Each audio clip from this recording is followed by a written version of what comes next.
అందరికీ నమస్కారం. స్టార్ జే మనం న్యూస్ కు స్వాగతం. ఆంధ్రప్రదేశ్లో విద్యార్థుల భవిష్యత్తును నిర్ణయించే కీలక ఘట్టానికి సమయం ఆసన్నమైంది. మార్చి 16 నుండి ఏపీ 10వ తరగతి పబ్లిక్ పరీక్షలు ప్రారంభం. ఈసారి నిమిషం నిబంధనకు స్వస్తి, అరగంట గ్రేస్ పీరియడ్ ఇచ్చిన ప్రభుత్వం. హాల్ టికెట్ ఉంటే చాలు, ఆర్టీసీ బస్సులో ఉచిత ప్రయాణం. హాల్ టికెట్లపై క్యూఆర్ కోడ్, పరీక్ష కేంద్రం అడ్రస్ ఇక మీ చేతుల్లో.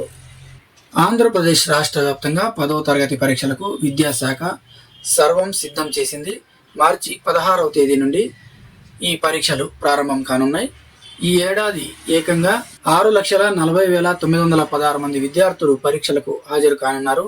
ఇందుకోసం రాష్ట్ర వ్యాప్తంగా 3,415 పరీక్ష కేంద్రాలను ప్రభుత్వం అత్యంత పకడ్బందీగా ఏర్పాటు చేసింది. కేవలం పరీక్షలు నిర్వహించడమే కాకుండా విద్యార్థుల సౌకర్యార్థం ఈసారి సాంకేతికతను జోడించింది. మొదటిసారిగా హాల్ టికెట్లపై క్యూఆర్ కోడ్ ముద్రించారు. విద్యార్థులు లేదా తల్లిదండ్రులు తమ మొబైల్లో స్కాన్ చేస్తే చాలు, గూగుల్ మ్యాప్స్ ద్వారా పరీక్ష కేంద్రం ఎక్కడుందో ఖచ్చితమైన లొకేషన్ తెలిసిపోతుంది. ఇక గతంలో విద్యార్థులకు ఎంతో టెన్షన్కు గురిచేసిన 1 నిమిషం ఆలస్యమైన అనుమతించబోం అనే కఠిన నిబంధనపై ఈసారి ప్రభుత్వం కీలక నిర్ణయం తీసుకుంది.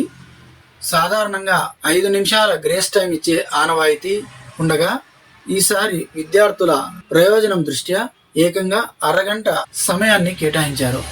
ఉదయం 9:30 గంటలకు పరీక్ష ప్రారంభమవుతుంది. అయితే ప్రత్యేక పరిస్థితులలో ఉదయం 10 గంటల వరకు కూడా విద్యార్థులను లోపలికి అనుమతిస్తారు. కాకపోతే విద్యార్థులు ఉదయం 8:30 గంటలకే కేంద్రానికి చేరుకోవాలని అధికారులు సూచిస్తున్నారు. పరీక్ష సమయం ఉదయం 9:30 గంటల నుండి మధ్యాహ్నం 12:45 వరకు కొనసాగుతుంది. పరీక్ష కేంద్రాలకు వెళ్లేందుకు విద్యార్థులు ఎలాంటి ఇబ్బందులు పడకూడదని ప్రభుత్వం ఉచిత బస్సు సౌకర్యాన్ని కల్పించింది. హాల్ టికెట్ చూపిస్తే ఆర్టీసీ బస్సుల్లో పరీక్ష కేంద్రానికి ఉచితంగా వెళ్ళవచ్చు. అలాగే విద్యార్థుల్లో పరీక్షల ఒత్తిడిని తగ్గించడానికి టైం టేబుల్ను కూడా ఎంతో వెసులుబాటుగా రూపొందించారు. ఒక సబ్జెక్టుకు మరో సబ్జెక్టుకు మధ్య తగినన్ని సెలవులు వచ్చేలా జాగ్రత్తలు తీసుకున్నారు.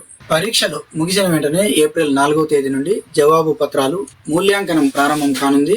ఏప్రిల్ 13 వరకు ఈ ప్రక్రియ కొనసాగుతుంది. ఇందుకోసం 26 జిల్లా కేంద్రాల్లో ప్రత్యేక సెంటర్లను ఏర్పాటు చేశారు. ప్రతిరోజు ఉదయం 9 నుండి సాయంత్రం 6 వరకు పేపర్లు దిద్దే ప్రక్రియ ఉంటుంది. ఏవైనా పొరపాట్లు జరుగుతాయేమో అన్న అనుమానం లేకుండా మార్కుల లెక్కింపు పూర్తయ్యాక నేరుగా ట్యాబ్లలోనే మార్కులను నమోదు చేసేలా అధికారులు చర్యలు చేపట్టారు. కాబట్టి విద్యార్థులారా, ఎంతో పకడ్బందీగా సౌకర్యార్థం ప్రభుత్వం ఇన్ని ఏర్పాట్లు చేసింది. మీరు చేయాల్సిందల్లా ప్రశాంతంగా పరీక్షలు రాయడమే. పరీక్షలు రాస్తున్న విద్యార్థులందరికీ స్టార్ జే మనం న్యూస్ తరపున ఆల్ ది బెస్ట్. ఇది ఇప్పటి వరకు ఉన్న సమాచారం. మరిన్ని వార్తల కోసం చూస్తూనే ఉండండి స్టార్ జే మనం న్యూస్.